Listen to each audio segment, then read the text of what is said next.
2024-25 ভাই বোনদের জানাবো আর গুরু দর্শন ইউটিউব চ্যানেলে স্বাগতম।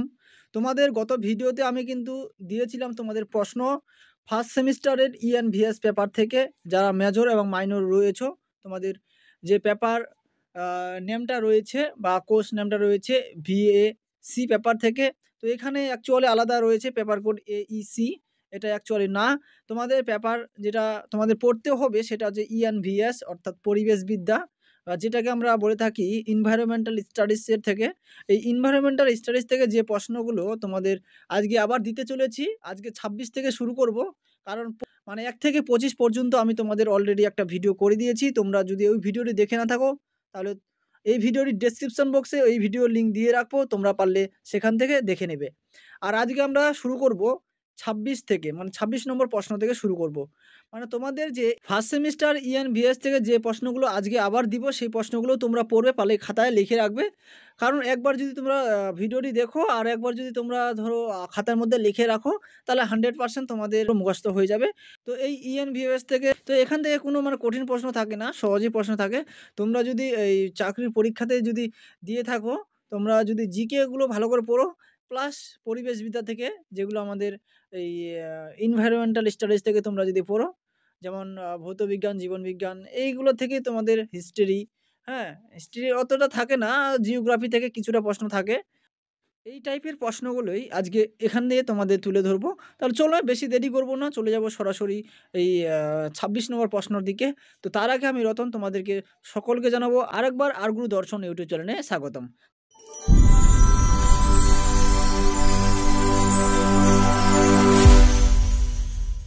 তাহলে চলো আমরা 26 নম্বর প্রশ্ন থেকে শুরু করি আজকের এই আবার ভিডিও।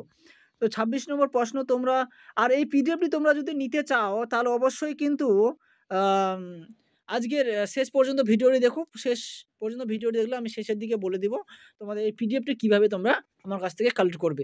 তো প্রথম 26 নম্বর যে প্রশ্নটি রয়েছে, বাতাসের এসপিএম মাপতে ব্যবহার করা হয় হাই ভলিউম স্যাম্পলার। 27 নম্বর প্রশ্নটি রয়েছে, ফুলের রেণুর ফলে কোন রোগ হয়? তো তোমরা জানো এটা অ্যালার্জি বা হাঁপানি, এগুলো তোমরা পড়ে থাকবে জিকের মধ্যে। এবং 28 নম্বর প্রশ্নটি রয়েছে, পারদ দূষণের ফলে মানব দেহের কোন রোগ হয়? মিনামাটা। তারপর যে 29 নম্বর প্রশ্নটি রয়েছে, ক্যাডমিয়াম দূষণের ফলে কোন রোগটি হয়? এটাই। তারপরে রয়েছে 30 নম্বর প্রশ্নটি, সীসা দূষণের ফলে কোন রোগটি হয়? রয়েছে ডিসলক্সিয়া। তারপর 31 নম্বর প্রশ্নটি রয়েছে, আর্সেনিক দূষণের ফলে কোন রোগ হয়? রয়েছে ব্ল্যাকফুট ডিজিট। তারপরে 32 নম্বর যে প্রশ্ন রয়েছে, সিলিকোসিস রোগের প্রধান কারণ কি? রয়েছে উত্তর রয়েছে সিলিকার গুঁড়ো। তারপর যে 33 নম্বর প্রশ্ন রয়েছে, অম্ল বৃষ্টির জন্য দায়ী কোন গ্যাসটি?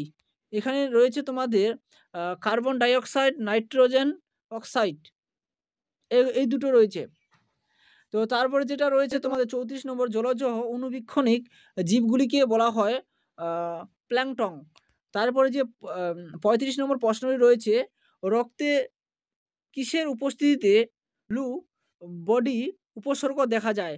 রয়েছে মিথিমোগ্লোবিন। তারপর 36 নম্বর প্রশ্ন রয়েছে, সাইলেন্ট স্প্রিং বইটির লেখক কে? রয়েছে রিচেল কারসন। তারপর 37 নম্বর যেটা প্রশ্ন রয়েছে, সাইলেন্ট ভ্যালি কোথায় অবস্থিত? কেরলের কালাক্কার। তারপর যেটা রয়েছে 38 নম্বর প্রশ্ন, ভেরি ইম্পর্টেন্ট, চিপকো আন্দোলন কার নেতৃত্বে হয়েছিল? এখানে রয়েছে সুন্দরলাল বহুগুণার নেতৃত্বে। তারপর রয়েছে যেটা 39 নম্বর প্রশ্ন, নর্মদা বাঁচাও এই আন্দোলন কার নেতৃত্বে হয়েছিল?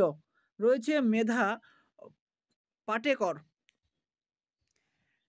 তারপর যেটা রয়েছে মানে 40 নম্বর প্রশ্নটি, পৃথিবী থেকে প্রতি বছর যে পরিমাণের বনভূমি আ বিলীন হচ্ছে বা বিলত হচ্ছে তার পরিমাণ হচ্ছে মানে প্রায় ধরো ১৭০ লক্ষ হেক্টর।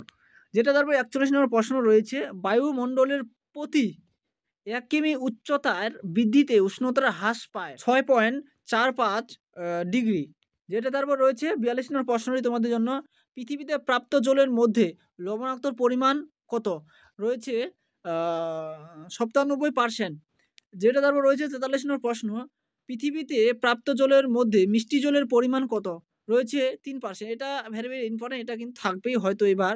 আ তারপর যেটা রয়েছে তোমাদের ৪৪ নম্বর প্রশ্ন, সমুদ্র জলের দ্রবীভূত লবণের পরিমাণ গড় কত? সঠিক অ্যান্সার হচ্ছে তোমাদের ৩৫%।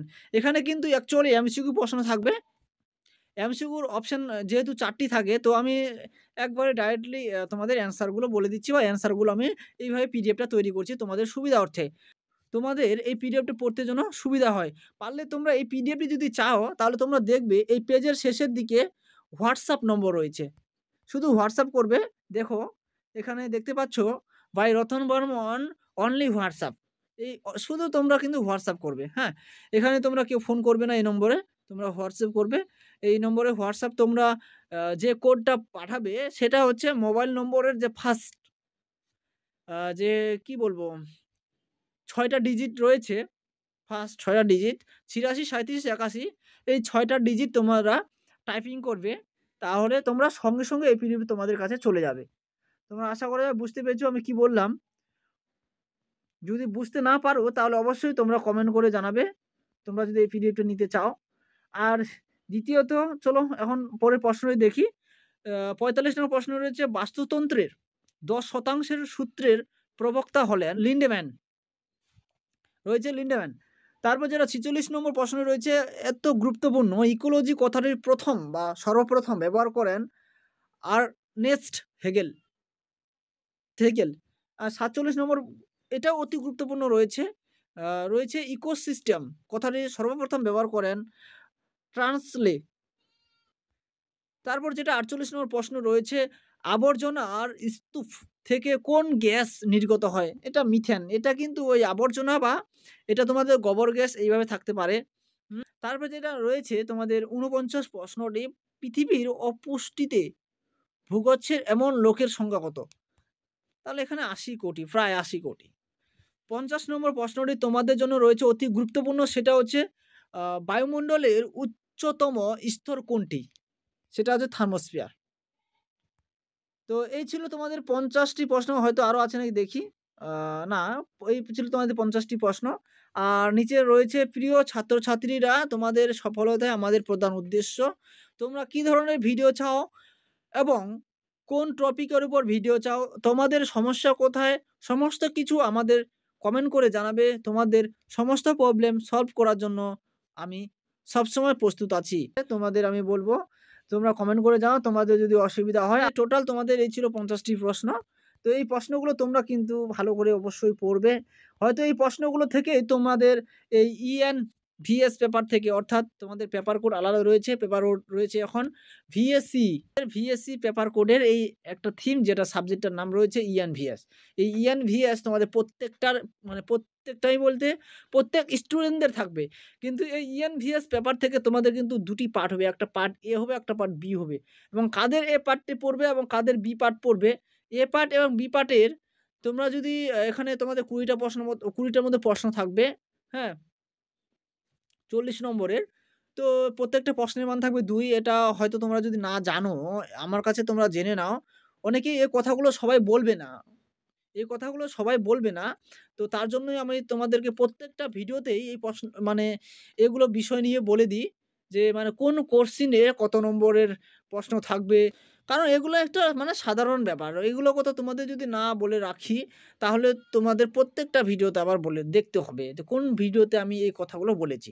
তো তার জন্য আমি প্রত্যেক ভিডিওতে বলে থাকি, একটু সময় লাগুক, কি আছে? তোমরা ভিডিওটি একটু দেখো। মানে এমনিতে তোমরা অনেক সময় নষ্ট করছো। সোশ্যাল মিডিয়া ঢুকে, যেমন Facebook, Instagram ইত্যাদি। তো তোমরা একটু মানে আমার ভিডিওগুলো বা আমি যে কথাগুলো বলছি সেগুলো তো অবাঞ্ছিত কথাবার্তা না। এগুলো তো তোমাদের মানে জানার বিষয়। তো কি বলবো আর? তো আজকের ভিডিওটি এখান থেকে শেষ করছি।